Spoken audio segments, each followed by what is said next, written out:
Je pense que vous avez vu passer ces derniers jours une nouvelle assez triste, notamment le décès de l'acteur américain David Soul, ce grand acteur blond, les cheveux lisses, qui était connu pour avoir incarné le célèbre personnage de Hutch dans la série mythique, la série télé Starsky et Hutch.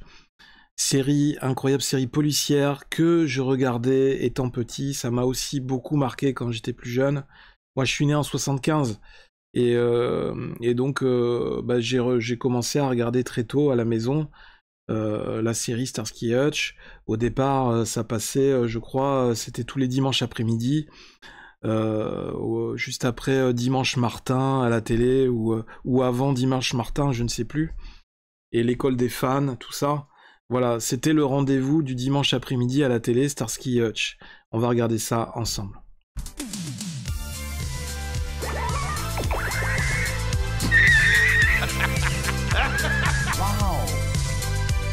C'est toute l'histoire de ma vie. Plus besoin de coquillage. Parlera en présence de ton avocat. Toc toc. Vous savez que vous avez un problème de comportement. Ah! S'il peut saigner, on peut le tuer.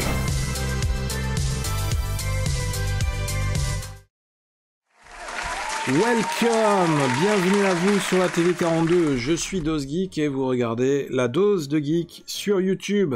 On est sur la chaîne de la TV 42 les gars, je sais pas si vous vous rendez compte. Bienvenue à vous.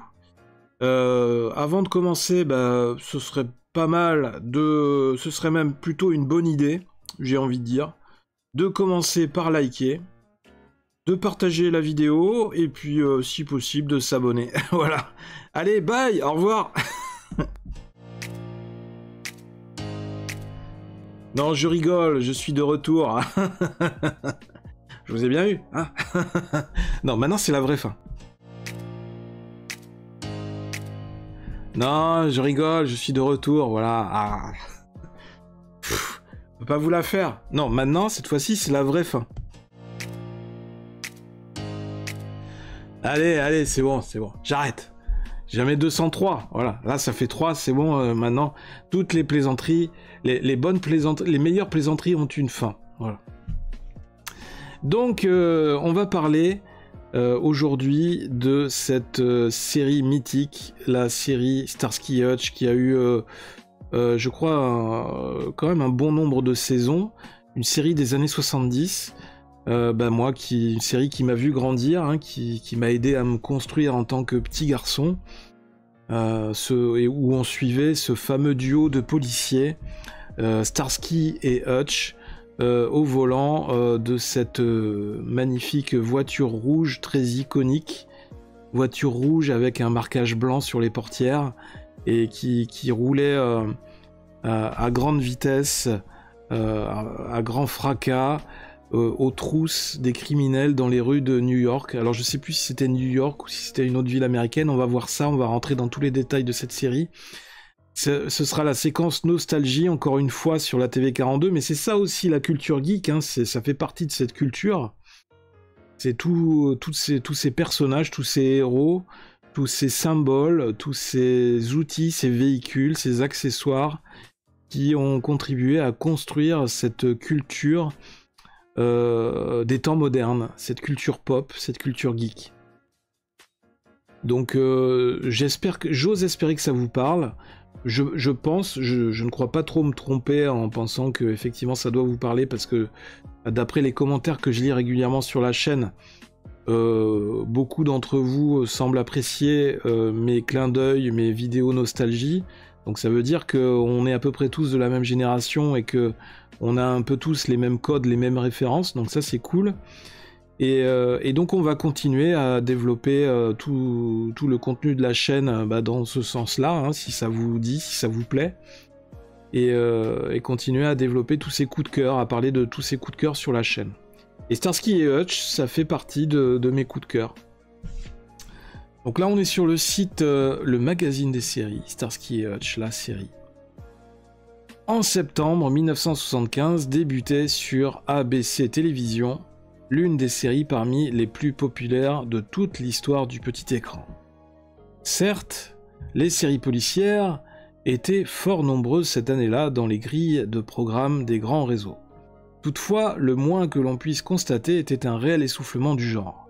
En effet, à l'époque, Hawaii Police Data entrait dans sa 8e saison. Quant à Mannix, elle avait vu sa carrière se terminer après 192 épisodes, diffusés depuis 1967. Bref, les shows policiers à la vieux papa faisaient figure de dinosaures. Et c'est un peu vrai, ça se voyait même dans la tenue vestimentaire.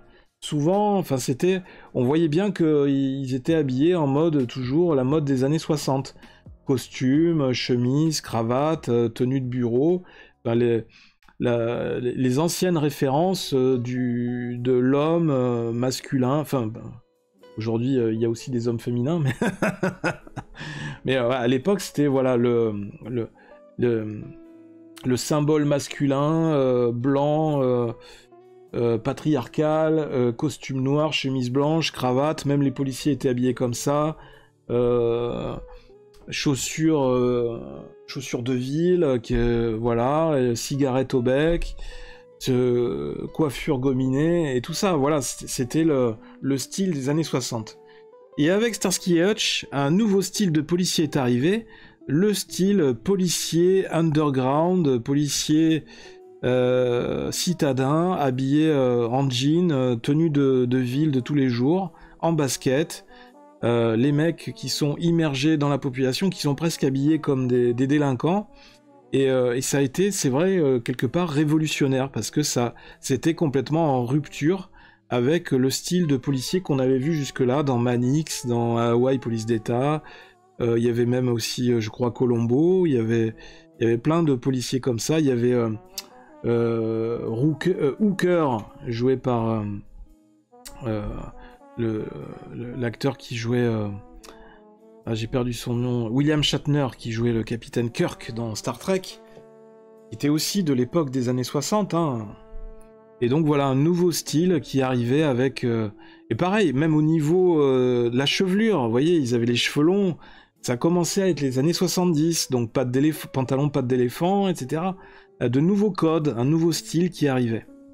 Soudainement va débarquer un couple de flics comme on n'en avait jamais vu de tel auparavant. Et en plus avec la voiture rouge, avec les marques blanches, là, qui vraiment... C'était très visuel. Et c'est aussi, encore une fois, c'est très malin, parce que, comme on dit souvent dans la communication, les codes de la communication, les codes couleurs, c'est le rouge et le noir. Et donc, vous voyez que là, ils ont été très malins, très forts, en choisissant une voiture rouge, parce que ça allait marquer les esprits. C'est aussi le rouge sang des gens qui crèvent dans la rue, qui sont agressés, des meurtres, des crimes, tout ça. Il y a plein de symboliques, il y a plein de... Et donc là, on a les deux acteurs phares de la série, David Soul à gauche, le blondinet, et Paul Michael Glaser, le frisé à droite, un duo devenu culte. Donc on va regarder le générique de la série, ou si c'est la bande-annonce, je ne sais plus. C'était la saison 1. En espérant que YouTube nous laisse un petit peu tranquille. Allez, c'est parti.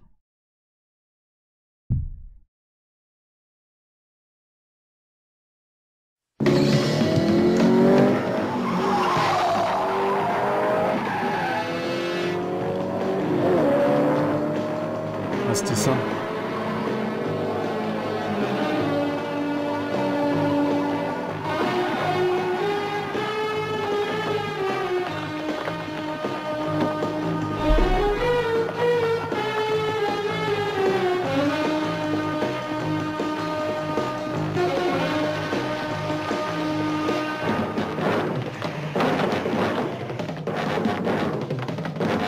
Il y avait beaucoup d'action aussi dans cette série.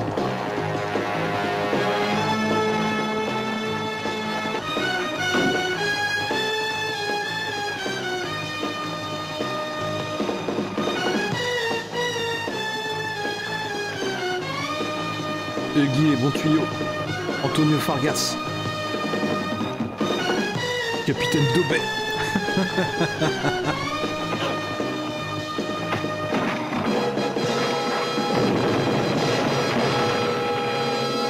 Alors ça, c'était la musique, le générique d'origine de la première saison. Bon, vous voyez, il y avait des courses-poursuites en voiture, enfin c'était vraiment très réaliste, hein. C'est pour ça que la série a super bien marché. Puis avec filmé sur le vif, quoi, la caméra qui bouge, caméra sur la voiture, sur le capot de la voiture, c'était presque immersif, quoi, hein, pour l'époque. Et là, en fait, c'est le générique de la première saison, c'est il y a pas de chanson, enfin il n'y a pas de paroles. Mais après, par la suite, il y a eu un générique avec des paroles. Donc je vais essayer de le trouver. Donc là, on est sur la chaîne YouTube. Est-ce que j'ai Starsky Hutch, Main Team, mais je voudrais avoir le générique en français. Ah oui, il y avait eu Bullet aussi. Mais ça, c'était le film. Mais c'était avant. C'était pareil, c'était l'époque des années 60. Je vais mettre... Parce que tout ça, c'est version en anglais. Je voudrais le générique en français. Alors, elle est où le champ de... Attendez, je vais le trouver. Hop, on va faire ça. On va faire ça.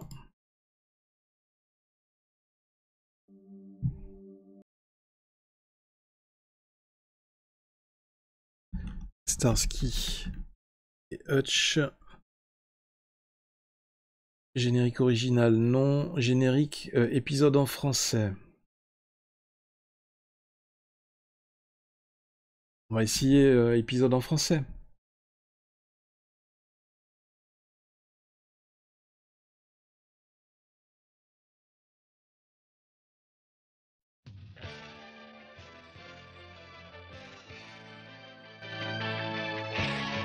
Voilà, c'était ça. Alors, je vais mettre le lien là. Hop. Voilà le générique en français.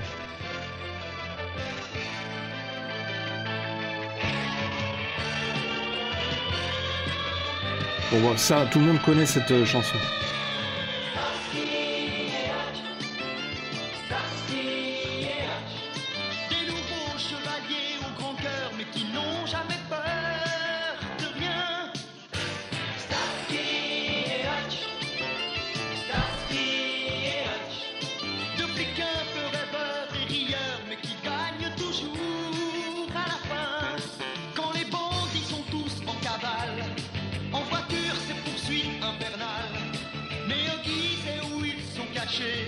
Pour les arrêter. Starsky et Hutch, Starsky et Hutch, des nouveaux chevaliers au grand cœur, mais qui n'ont jamais peur de rien. Starsky et Hutch, Starsky et Hutch, de petits cœurs peu rêveurs et rieurs, mais qui gagnent toujours à la fin. Tintin. Et voilà. Ça, c'est épisode 2, saison 1.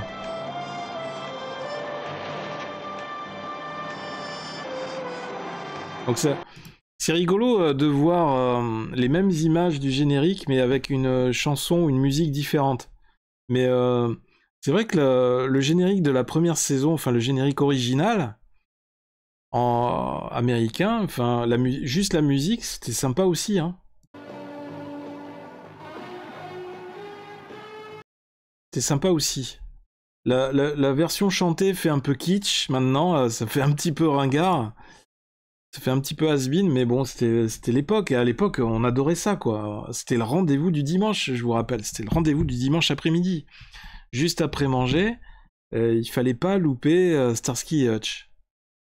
Puis après, ça a été programmé sur d'autres créneaux.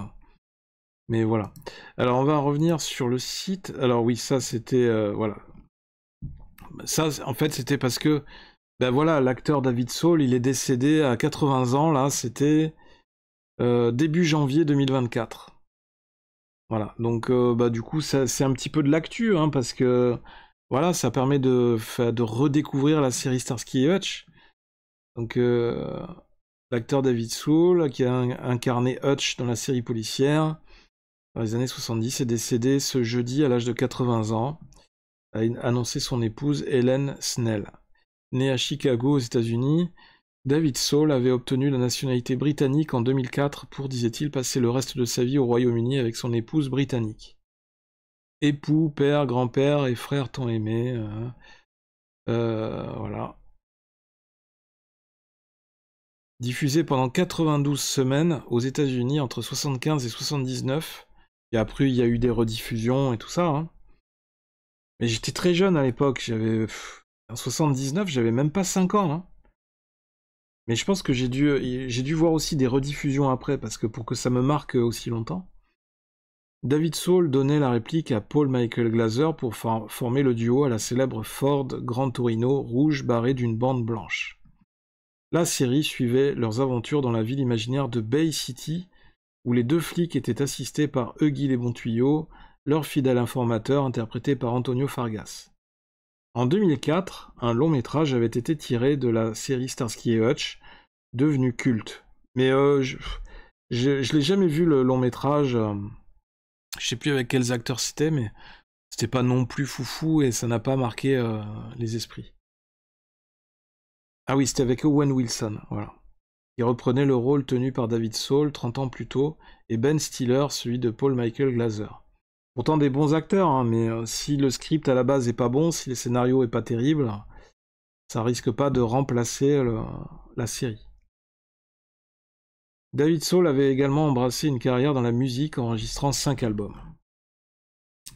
Voilà pour la rubrique nécrologique.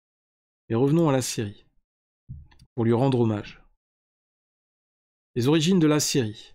William Blinn aux commandes, on l'a vu au générique. À l'origine de la série, on trouve le scénariste et futur producteur William Blinn. Ce dernier avait déjà travaillé sur la série Les Envahisseurs, avec David Vincent, 1967-1968.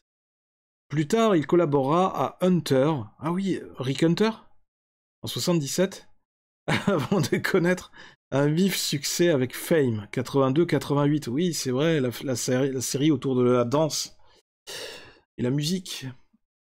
En ce milieu des années 70, Blinn s'intéresse à l'écriture d'une série policière, et pour cela, il a en tête 2 axes bien précis. Tout d'abord, ne plus concevoir une nouvelle série policière mettant en vedette des flics en uniforme. Le succès de Kojak et de Columbo lui démontrant bien que cet aspect typique de la production américaine est alors passé de mode. Ensuite, mettre en scène un duo de jeunes flics, un blond et un brun, tous les deux au caractère totalement opposé. Pour le brun, Blinn emprunte le surnom d'un joueur de football qu'il a connu à l'université, Starsky. C'est rigolo ça. Pour le second, et c'est bien plus difficile, Blinn en arrive à consulter l'alphabet et s'arrête à la lettre H pour retenir finalement le nom de Hutch. Il ajoute à ce dernier le prénom de Kenneth, qui confère à l'ensemble une allure moyenne bourgeoisie. Un élément auquel Blinn est attaché. Le but étant de faire opposition à Starsky. C'est un petit peu comme le même duo, quelque part, que dans Amicalement Vôtre, avec le lord anglais qui doit faire équipe avec le millionnaire américain un peu mauvais garçon. Alors, ce sera l'occasion d'ailleurs de faire une vidéo prochainement. On fera une vidéo sur Amicalement Vôtre parce que j'adorais cette série aussi. Et la musique était incroyable. Et les acteurs aussi. Alors, Starsky, ce dernier étant d'extraction sociale bien plus modeste, ainsi naissent Starsky et Hutch sur le papier au cours du printemps 74. Au moment de ma conception. Parce que moi je suis né 9 mois plus tard. La production s'engage. Blinn passe ensuite à l'étape de la production. Dans ce but, il rencontre Leonard Goldberg qui va contribuer à développer chacun des 2 personnages, le tout en s'appuyant notamment sur des articles de presse. Sur les faits divers, évidemment. Tous les écrivains s'inspirent de ça. Ceux-ci relataient les exploits d'un couple de policiers habillés comme les gens de la rue et travaillant de nuit.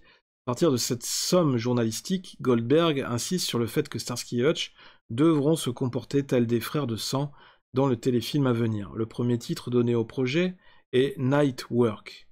Ce projet attire l'attention de Fred Silverman. Il est l'un des grands patrons du réseau ABC. À cette époque, Silverman a conscience que le réseau ABC fait figure de parent pauvre dans le paysage télévisuel américain. En effet, il est toujours classé loin derrière les deux autres networks nationaux que sont CBS et NBC. Toutefois, sous son impulsion, la chaîne a changé de politique. Elle met à l'antenne des séries qui obtiennent de meilleurs scores d'audience. C'est ainsi que lorsque la production du show sera définitivement lancée, ABC programmera en une même soirée, le mercredi soir à 21h puis à 22h, les deux séries Baretta, c'était une vieille série ça, 74-78, interprétée par Robert Blake, et Starsky et Hutch. Revenons maintenant à l'élaboration de l'épisode pilote. Après lecture du scénario de Nightwork, Fred Silverman objecte à William Blinn et à Leonard Goldberg que ce téléfilm impose un tournage de nuit. Voilà qui peut rapidement virer au cauchemar pour toute l'équipe. Une réécriture est donc nécessaire, tandis qu'une autre personnalité va venir se greffer sur la future série. Il s'agit de Joseph T. Nahr. Ce dernier va développer les relations entre les deux policiers afin de constituer un véritable duo. Alors il y a Aaron Spelling, qui est connu aussi pour Beverly Hills 90210 par la suite, qui va jouer un rôle dans le développement de la série. Il décèle rapidement le potentiel contenu dans cette histoire. Et il est en 1975 un des grands producteurs d'Hollywood. Il a su imposer une véritable marque de fabrique à ses différents programmes. Alors, il avait créé Drôle de Dame aussi. Alors, je vais passer rapidement parce que l'article est très long. Je vous mettrai les liens évidemment dans la description de la vidéo. Le pilote. Donc ça c'est tout le développement de la série. Paul Michael Glaser, alias Starsky, ne tenait pas du tout à s'engager pour une série de longue durée. Il avait signé un contrat pour l'unique téléfilm et c'était tout, pour le pilote en fait.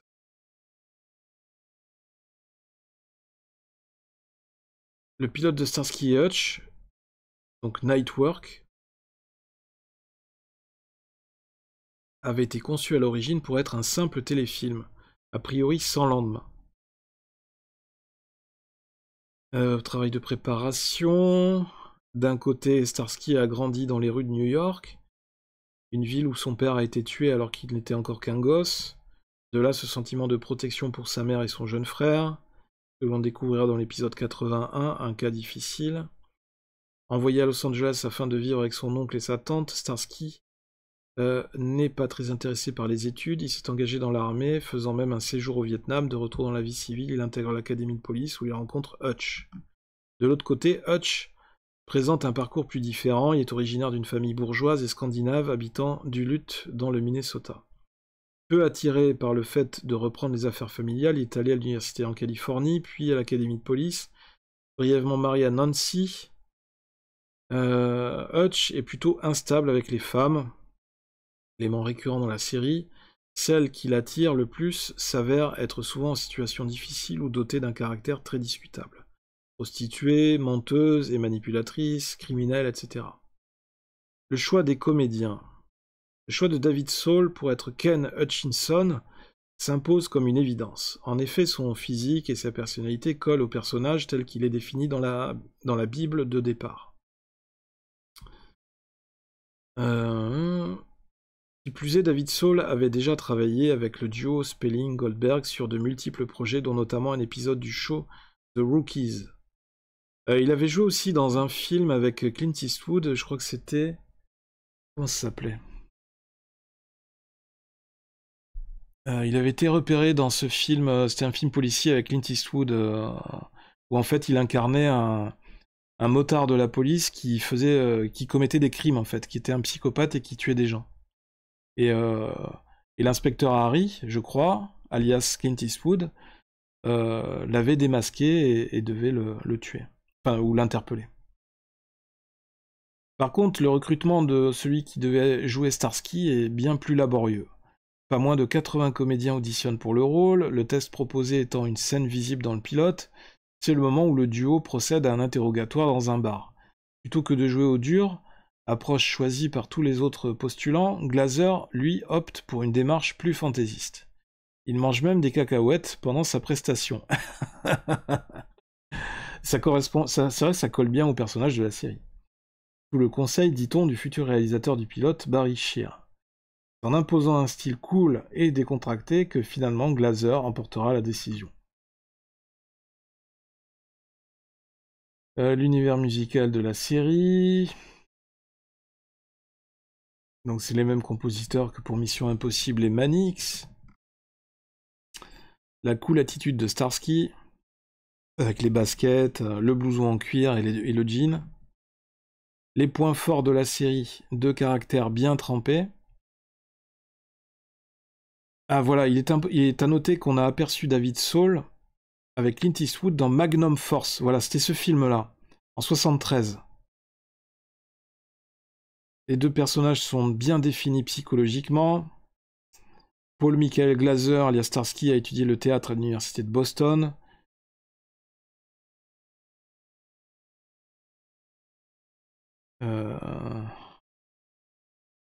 Un démarrage en trombe.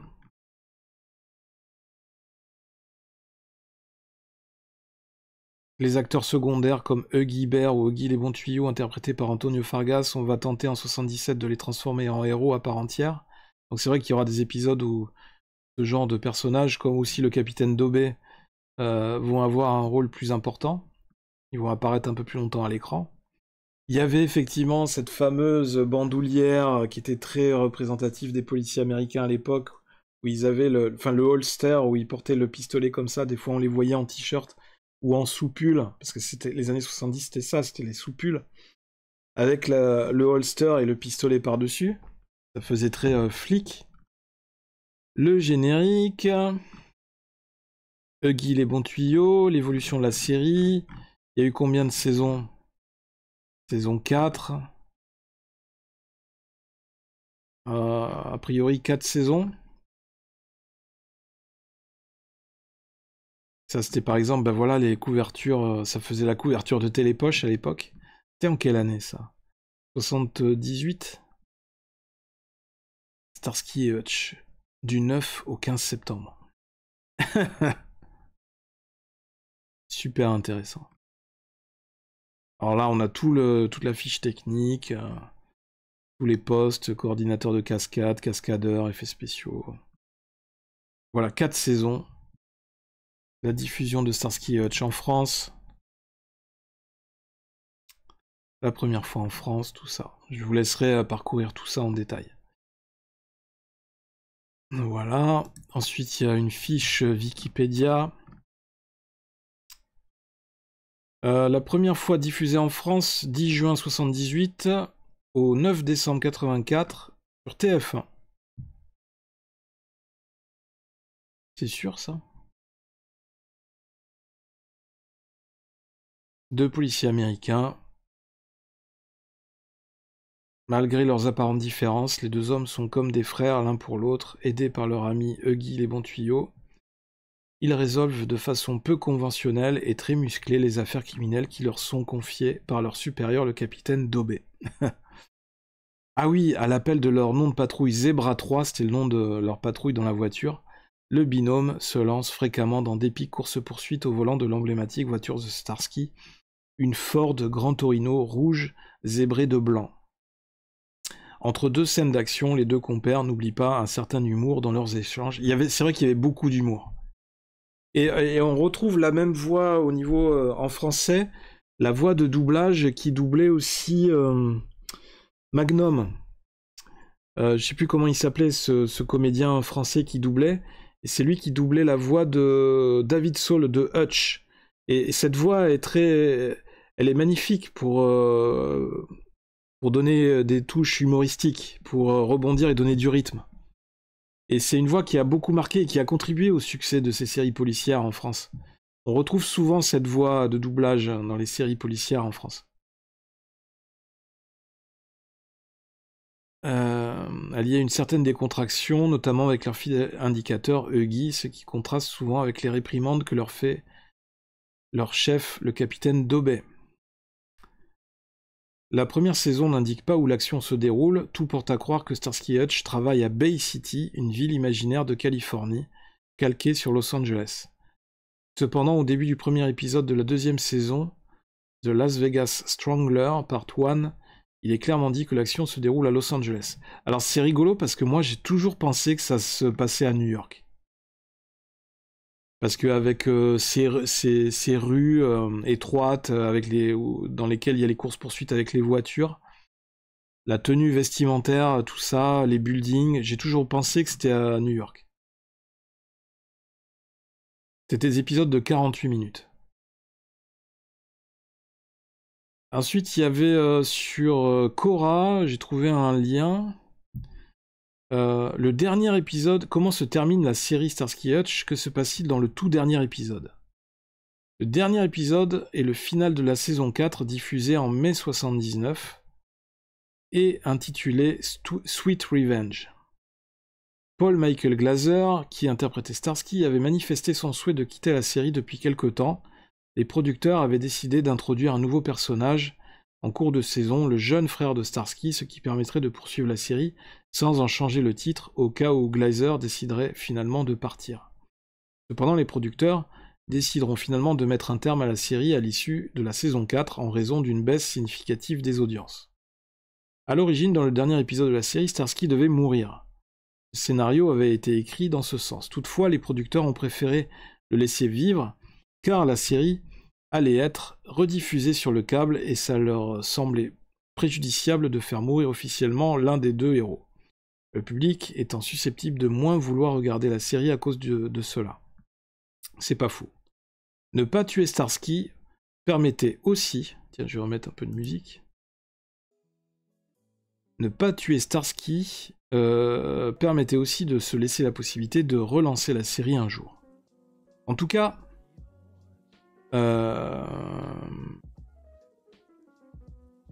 Le dernier épisode de la saison 4 n'est pas vraiment une conclusion à la série. C'est presque un épisode standard, comme c'était souvent le cas pour les finales de séries de cette période. On ne cherchait pas particulièrement à conclure la série. Concrètement, ce dernier épisode voit Starsky gravement blessé par un tueur qui cherche à éliminer les deux policiers. Hutch va passer tout l'épisode à essayer de l'attraper, il y parviendra à la fin et le mettra en prison. Quant à Starsky, il se remettra de ses blessures et le duo se retrouvera à la fin à l'hôpital. En somme, une fin très classique. Il y a même le lien vers le script détaillé. Tout ça, je vous le mettrai en description de la vidéo. Et là, sur la fin, ils avaient vraiment les cheveux longs et même Hutch, il se laissait pousser la moustache. Donc c'était rigolo. Et là, quelques photos de la série, de eux quand ils sont devenus un peu plus âgés. La voiture, elle, n'a pas vieilli. Ça, c'est quoi? C'est le long métrage avec Owen Wilson et j'ai perdu le nom de l'autre acteur, Ben Stiller, voilà, qui est un acteur aussi. Mais le film, je crois pas que le film ait beaucoup marché. Ça ne remplacera jamais l'original.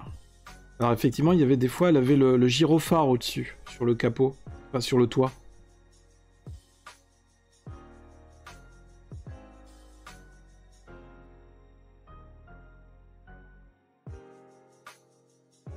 Voilà, Starsky et Hutch. Et il avait aussi ce fameux veston pull blanc avec les motifs sur les côtés, sur les bras. C'était assez... On le voit aussi dans le générique. C'était assez représentatif de Starsky. Alors j'ai trouvé quelques jouets, quelques produits dérivés de la série, évidemment. On a Starsky, on a Hutch et on a Huggy les bons tuyaux à gauche. C'est pas hyper qualitatif, mais bon, voilà. C'est rigolo. Qu'est-ce que j'ai d'autre? Qu'est-ce qu'il y a d'autre comme jouet? Ah oui, on peut voir la voiture en format majorette. Et oui, majorette, c'était nos jouets, nos voitures avec lesquels on jouait à l'époque, c'était des majorettes, c'était la marque Majorette. Alors là, c'est une autre marque, c'est Corgi, apparemment. Mais voilà, c'est un bel objet de collection. Je pense qu'on doit la trouver en modèle, en maquette, la voiture. Ça, c'est encore une autre édition. On a les figurines en train d'interpeller un criminel.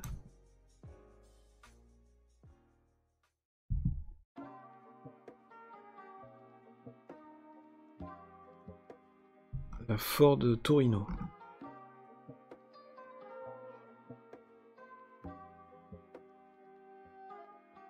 C'est sympa. Bah, ça fera partie, ça fait partie de ces voitures immortalisées. 1976 Ford Grand Torino Starsky Hutch.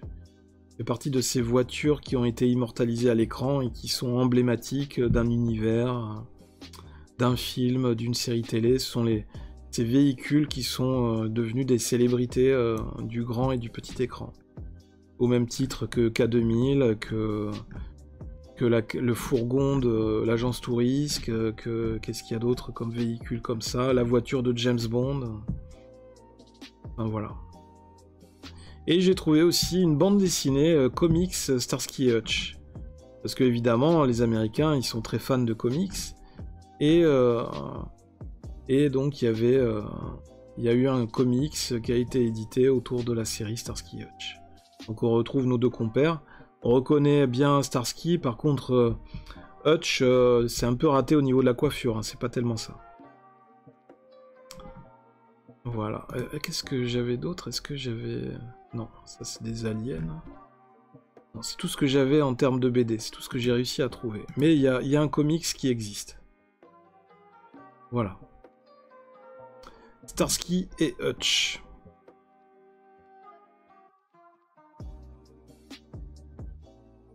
Bien.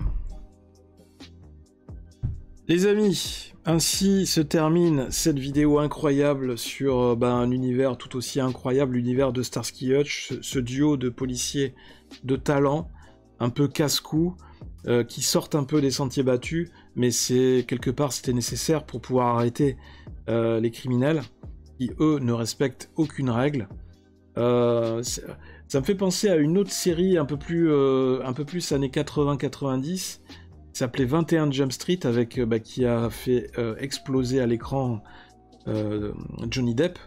On en reparlera aussi de 21 Jump Street, qui était un peu dans le même état d'esprit, hein, c'est-à-dire des policiers qui se mettent dans la clandestinité, qui adoptent les mêmes codes et le même style que les criminels ou que les délinquants qu'ils doivent arrêter pour mieux infiltrer les réseaux et pour mieux mettre la main sur les gens qu'ils doivent interpeller.